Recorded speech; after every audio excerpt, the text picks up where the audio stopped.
The steel connection bolts Welds interactive calculator determines connection capacities for bolted and welded steel joints. Let's explore the inputs. First, select your calculation mode from 6 options: bolt shear capacity, bolt tension capacity, combined shear and tension, fillet weld capacity, groove weld capacity, or connection design check. I'm using bolt shear capacity.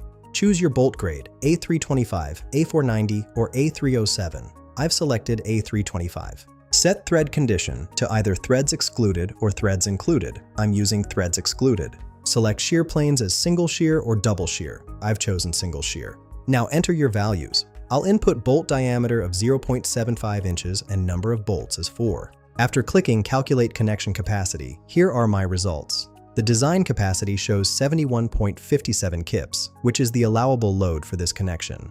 The nominal strength is 95.43 kips, representing the theoretical maximum before failure. The safety factor phi equals 0.75, standard for bolt connections.